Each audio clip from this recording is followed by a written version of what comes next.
یہ چیزیں high light کرنے والی ہیں، وہ تو آپ کر نہیں سکتے. عوام کے جو مسائل ہیں وہ دن بدن 13 جماعتیں بڑھا رہی ہیں، تو کس طرف لے کے جا رہے ہیں ان کو؟ دیکھیں، پہلی بات جو آپ نے کہی کہ عمران خان کے پروپیگنڈے کا جواب نہیں دے سکتے، میرا خیال ہے کہ اس کو میں اس طرح کہوں گا کہ عمران خان جتنی بے شرمی سے، ڈٹائی سے، بے حیائی سے جھوٹ بولتا ہے، اتنا جھوٹ بولنے کے لیے آپ کو بھی اتنا ہی بے شرم ہونا چاہیے، بے حیا ہونا چاہیے، ڈھیٹ ہونا چاہیے جتنا عمران خان ہے.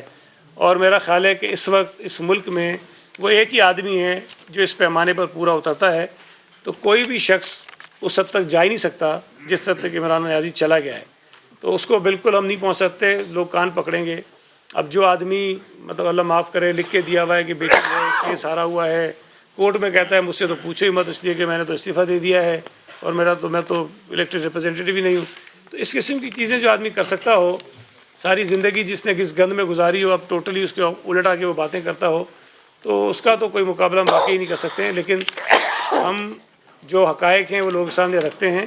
لیکن بدنصیبی کی بات یہ ہے کہ آج کل سوشل میڈیا پہ اور خاص طور پہ الیکٹرانکس چینلز پہ بھی یہ جھوٹ بدتمیزی جو ہے وہ زیادہ اچھل جاتا ہے اور حقائق جو ہے وہ کہیں پیچھے رہ جاتے ہیں. لیکن میں یہ سمجھتا ہوں کہ اس ملک کے لوگوں کی اکثریت جو ہے وہ اس بات کو محسوس کرتی ہے کہ عمران خان کا جو راستہ ہے وہ اس ملک کو تباہی کی طرف لے کے جا رہا ہے. اور یہ میں ہمیشہ کہتا ہوں کہ عمران خان کی جماعت کو ٹھیک ہے سپورٹ ضرور حاصل ہے، لیکن جو یہ کہتے ہیں کہ جی اس کی ویو ہے، اس کی مقبولیت ہے، ایسا نہیں ہے. ابھی کراچی میں، حیدرآباد میں جو شہری علاقے ہیں وہاں الیکشنز ہوئے ہیں، آپ نے دیکھ لیا کہ پی ٹی آئی وہاں کہاں کھڑی ہے. تو مقبولیت ان کی کوئی اتنی خاص نہیں ہے، لیکن یہ کہ جو ہوا اس نے بنایا ہوا ہے 24 گھنٹے ٹی وی پہ بیٹھ کے، کیمرے کے سامنے بیٹھ کے جو پریس کانفرنس کرتا ہے بجائے صحافیوں کے سامنے بیٹھ کے کرنے سے، اس کا علاج کسی کے پاس کوئی نہیں ہے. جی پاکستان پیپلز پارٹی اپنی ابتدا سے لیفٹ آف دی سینٹر یا لیفٹ اورینٹڈ جماعت سمجھی جاتی رہی ہے، لیکن پچھلے کچھ عرصے سے ہم نے دیکھا ہے کہ آپ صدر پیپلز پارٹی کے بہت سے معتدل رہنما مذہب کارڈ استعمال کرنا شروع ہو گئے ہیں. ایسا کیوں ہے اور کیا یہ بدقسمتی نہیں ہے کہ پیپلز پارٹی جیسی جماعت بھی وہیں آ کر کھڑی ہو جائے انہی مذہبی قوتوں کے ساتھ جن کا وہ نشانہ رہی ہے؟ نہیں، میرا نہیں خیال ہے کہ پاکستان پیپلز پارٹی مذہب کارڈ استعمال کرتی ہے. لیکن اگر کوئی آدمی ریاست مدینہ کا نام لے اور خود وہ بد کردار ہو، کرپٹ ہو، چور ہو، جھوٹا ہو، مکار ہو، بے ایمان ہو، اور آپ یہ کہیں میں اس کو یہ بھی نہ کہوں، میں تو یہ نہیں کہہ رہا کہ بھائی تم ریاست مدینہ کا نام مت استعمال کرو. بھائی کرنا ہے تو پھر ایسے اس طرح کے اپنے اندر وہ پیدا بھی کرو نا، اپنی خصلتیں بھی ایسی کرو آپ. تو یہ میرا نہیں خیال ہے کہ مذہب کارڈ ہے. لیکن جن لوگوں کو وہ گمراہ کرنا چاہتا ہے ریاست مدینہ کا نام لے کر، اگر ہم ان کو یہ بتاتے ہیں کہ بھئی عمران خان اصل کردار تو اس کا یہ ہے، نہ اس کو نماز پڑھنے آتی ہے، نہ وہ اتنی نماز پڑھتا ہے، نہ وہ پتہ نہیں اسی طرح سے وہ مذہب کو فالو کرتا ہے، تو ویسے وہ کہے کہ بھئی ٹھیک ہے. صوبائی وزیر سعید غنی نیوز کانفرنس کر رہے ہیں. یہاں وقت